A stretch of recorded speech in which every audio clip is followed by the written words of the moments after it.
Hey there. I just wanted to give a quick update on Bruce, my 2025 Harley-Davidson Pan America Special 1250. Um, it is currently back in the shop at Atlanta Harley-Davidson, the service department. And right currently, I mean, there's really nothing wrong with the motorcycle itself. What's there for now is I'm getting a rear tire installed. I purchased a replacement tire for it from Cycle Gear. Last Sunday, Tristan and I attempted to ride about 178 mile loop in Alabama. We got cut short. We picked up a screw, got a flat, made it as far as Lineville, Alabama. I was able to patch the tire, but for safety concerns, I had Tristan ride back home with mom, and I proceeded back. I rode up to Interstate 20 and came back to Douglasville, Georgia that way. So since then, I felt, getting ready to start on Florida Loop 2026 is coming Saturday, April 4th, 2026. I wanted to go ahead and get a new tire installed. At the same time, the service manager at Atlanta Harley Davidson called me to see how some of the follow up visits had occurred. So let me start at the beginning briefly, and I'll bring you up to present about some of the service issues I've had there. Right up front, I just want to be fair and say that the service manager, the service department there, has been very thorough in following through with me to see if I'm happy and pleased and try to rectify any situations. So about 3 weeks ago, I brought Bruce in to get his 1,000 mile service done, and also to have the power lead wires for the Garmin Zumo navigation device and the quad lock wireless charger. One of those wires ran under the fuel tank to the back seat, where I was going to have the Harley Davidson auxiliary harness plug into the auxiliary power switch under the seat on the Pan America. And in with that, I would have the Harley Davidson Daymaker auxiliary lights, the Garmin, and the quad lock all plugged into that harness into an auxiliary switch or auxiliary power source. That auxiliary power source is a switched power source. So it's, if the bike's off, there's no power. And I didn't, even though I looked at many videos about how to remove the fuel tank, it's something I'm confident I could learn to do. But at this point, I've not tried it. I have no experience. And with less than a month to go until I departed for my trip, I just didn't want to mess with it and jeopardize my trip or anything like that. In the future, I'm pretty confident I will be doing that.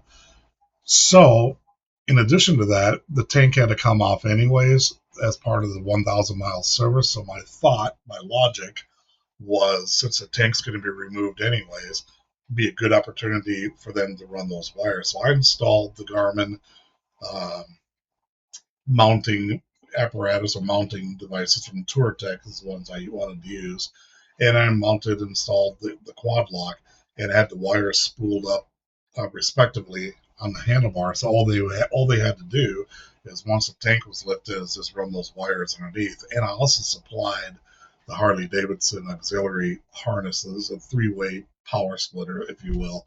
One of the plugs is this another auxiliary plug that, just like the one it plugs into.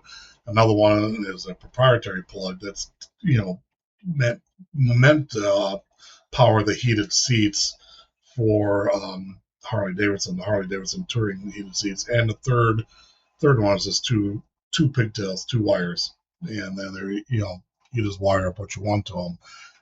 I thought that they would have wired up the Garmin and the quad lock to those two wires, and then connected the Harley Davidson auxiliary light to the auxiliary connector. That was my expectation. That's what I thought. It's what I communicated.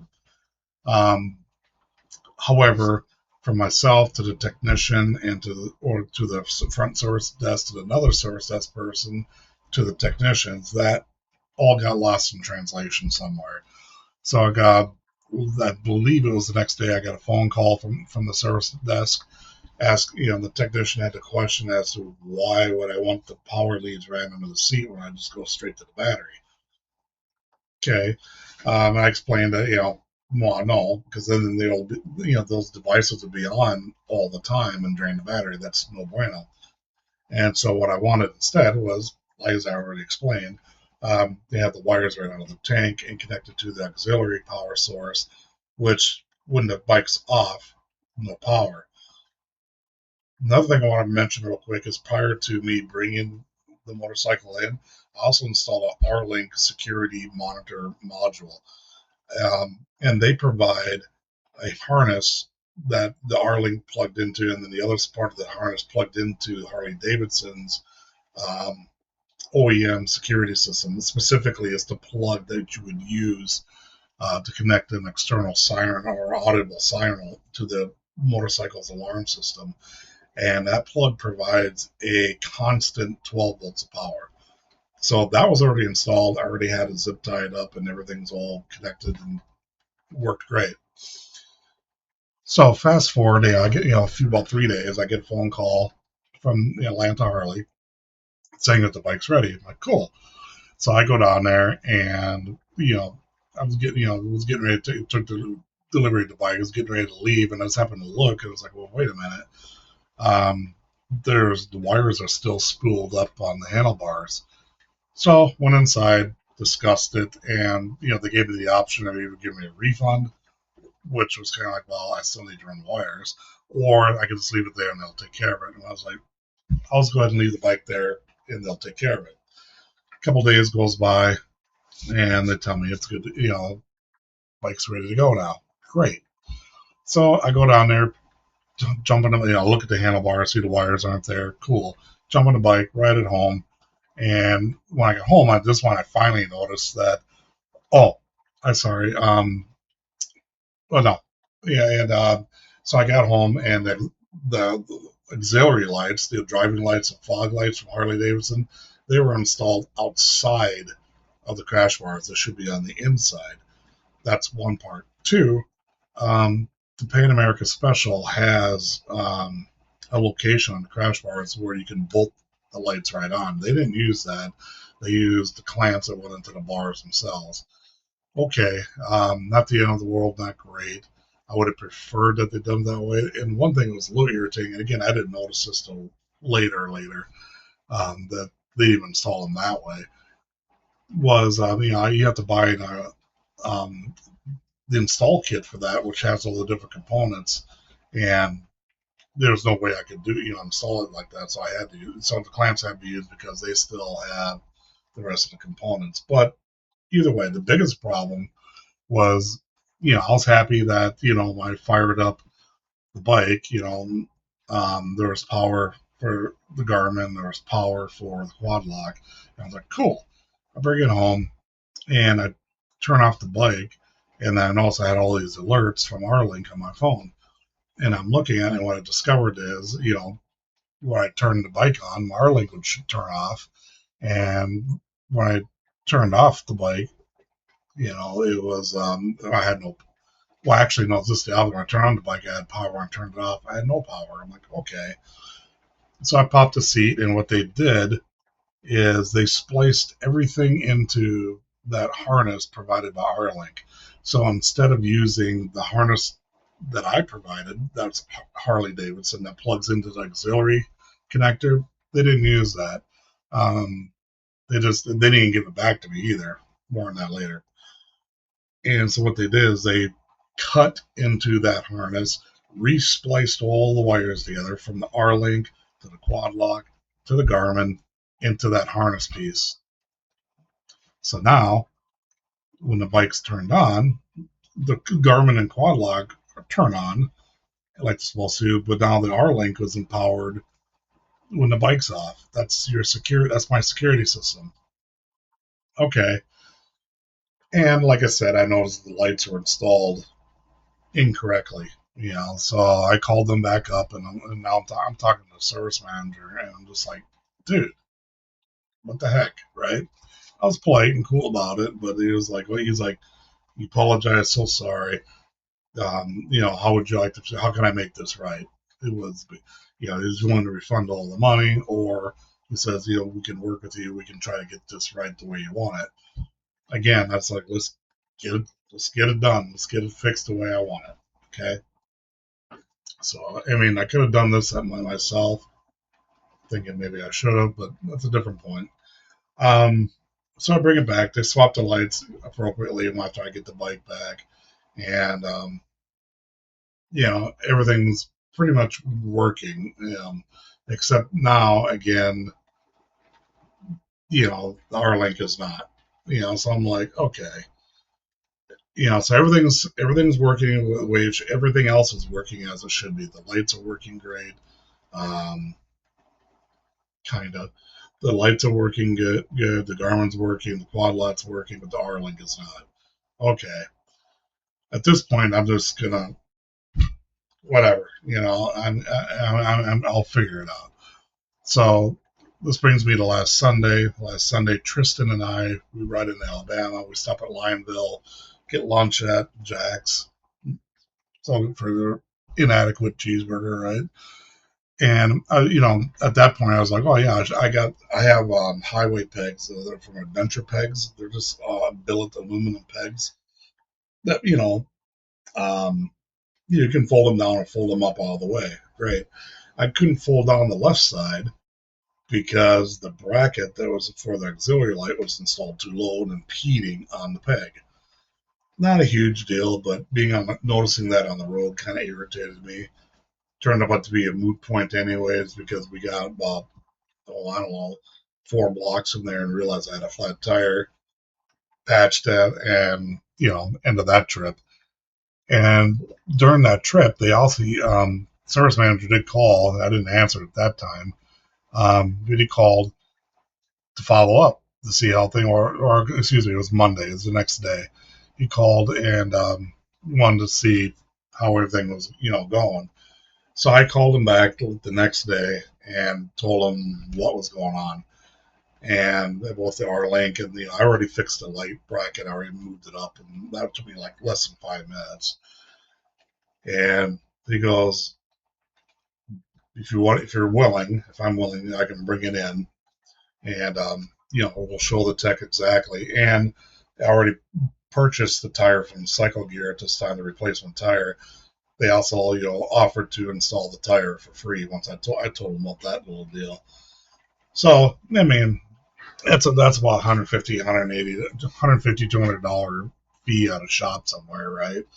So I'm like, okay, I'll bring it in and show exactly what it is. At this time, I already had it, had the R-Link connected into a Y adapter into my battery tender lead as a temporary stopgap, and it worked. The only thing with that, when the bike was on, it cuts power and then the security system loses power. But I was like, that's better than nothing right now. So I brought it back to Harley-Davidson. The technician that came out, he was the one that worked on it from the very beginning, and he did explain that what was communicated to him isn't what was communicated originally, so on and so forth. I don't know if he was the one that installed the lights. Didn't go there, didn't discuss that. But we looked at everything specifically, how it was, and yes, looked at the plug. They plugged the security plug that's back into its holder. So what they were gonna do is order another plug since they already cannibalized the old one, right? He still had it, but there wasn't enough there to splice anything together where he cut the wires to begin with. That part in itself kind of it does irritate me, right? Why did you start cutting the harness and wires without knowing exactly what the customer requested? I guess. I mean, the tech did have a question, but yeah, again, a communication problem, all that. But this way, I did show him exactly what I was talking about. He agreed. He was right there. All three of us were there looking at the wiring configuration under the seat. So that brings me to current. I'm waiting to hear. They had to order the part. They probably won't get it until tomorrow, Monday, March 30th. Today is March 29th, Sunday. So that's where we're at. They're going to, take the 2 wires of the R-Link, put them back in this plug, and then utilize the 12-volt constant power that's in that security plug and reconnect all that. Then at that point, and then they're going to install the new tire in my rear to replace the one I just had to plug last week. So if all that happens, then I'll be good to go. Mind you, I'm this coming Saturday, April 4th, is my rollout date for my Florida Loop 2026 trip. That trip is about 2,500 miles round trip. So, yeah, come on, guys. I posted some other funny links and videos, short little video and some another link about my Cub Cadet, my lawnmower, and setting that up as a touring configuration. Because I had nothing else to do, I guess. So current evaluation and my thoughts on Atlanta Harley-Davidson Service Department. I will say from aside from the light install and some of that, but that meaning putting it on the wrong side. But it was done. It wasn't like it was done incorrectly per se. Just not how it's supposed to be configured on that motorcycle. There's a couple of, I have a couple of thoughts and then a grade. So one thought is what I've read and I'm experiencing is that a lot of the Harley Davidson dealerships don't seem to have much experience with the Pan America, and that kind of frustrates me. In the fact, this is now 2026. It's a 2025 model that I bought from there at Atlanta Harley Davidson in October 2025. But this platform has been around since 2021. I want to say is when the first one came out, the Pan America. I don't expect them to be ultimate gurus, but they should be competent enough that if they're not 100% sure, don't guess. And the service documentations, the service information, the bulletins, all of that is available. If me, who is not a mechanic, I have never pretended to be one. I do some things. I stumble and figure out things, right? But if I can go to YouTube and forums and look at some of the service, manual information I can find from Harley Davidson, if I can figure out how to do some of these things, they should be experts at figuring that out, right? I'm just a hack, when it comes to this. So that part irritates me. Um, but the technical work that they did, the wiring and all of that aspect, the wiring they did do, even though it's not how I wanted it or what specifically I wanted done, the work that they did do was actually very good. The wiring was immaculate. Properly shrink wrapped, all of that, very professionally done. So, that part was great. So the wiring by itself, I'd give them an A. Their communication listening skills, that's about a D, maybe a D minus. It's been rough. Overall grade thus far, I'd give them a C plus right now. Still waiting on final resolution. And at the end of the day, that's the most important aspect.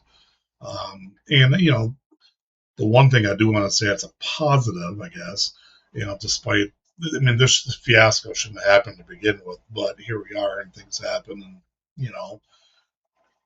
what are you going to do, right? If you're in this situation, you can't do anything about what's happened already. You can only go from present forward. So let's try to figure out what we're going to do from present forward, right? So, they've been following up. They've called me proactively, especially when I got the service manager finally involved in this process, which wasn't hard to do. Okay. Even the front desk has been sympathetic and, concerned and willing to try to rectify these problems. I'm not coming at them all sideways either. They're human beings just like me, right? So, mistakes are going to happen. Things are going to happen. They're really busy. They're short staffed. That's another issue, but that's a dealership issue, right? That's not the individuals per se. Could things be done better? Yes, absolutely. But the fact that they're continually trying to make me happy and make my situation good to where I'm happy, that goes a long ways. With all these things combined, it's still only a grade of a C plus as of right now. When I get when I get the bike back and the tires installed properly, everything else works as it's supposed to.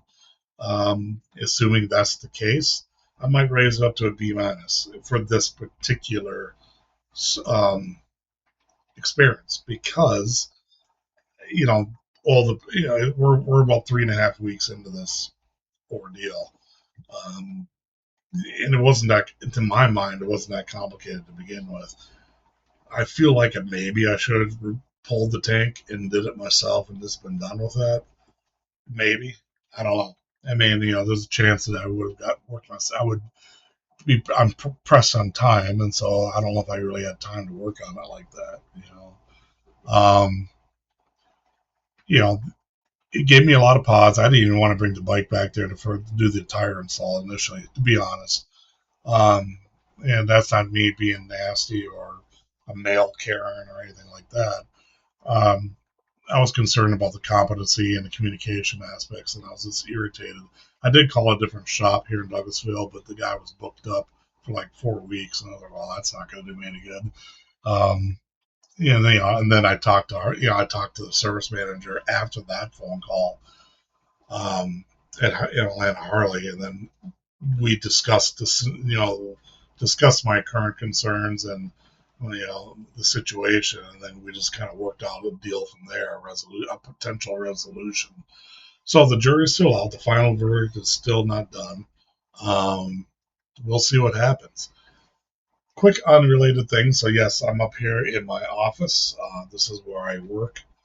I am a computer nerd. I work in IT, so behind me is a combination of that's not the company I work for, but not the actual computer I work with. And I also have, this is my Commodore 64. Oh, in all of its glory. Never mind my gut. Over here is my work computer setup. And yes, as many of you may know, who know me personally or from some other videos, I am also a huge train nerd. So lots of old scale. Well, that's old scale there, old scale here. Got a loop of old scale going around that's been running. And then I have some HO scale here. Very, very slowly working on building a layout in the basement. The train room that I have down there is not remodeled. I've been I've been working like a snail on that thing since 2020, so 6 years in the making, and I still haven't gotten all that far with the remodel itself. But spent all my money and time on the motorcycling and computers and everything else, so too many hobbies. But I'm going to wrap it up for now. This is going on 23 minutes. So that's the current update as of March 29th, 2026 on my Pan America. In the shop again for the fourth time after the 1,000 mile, to include the 1,000 mile service. Um, I roll out, and let's see, today's Sunday, so Monday, Tuesday, Wednesday, Thursday, Friday, Saturday. I can't do math, so I can count on my fingers. 6 days. So I roll out on my Florida trip in 6 days, and I don't have a motorcycle. So maybe I will end up taking that Cub Cadet. I don't know. Stay tuned. Later, all.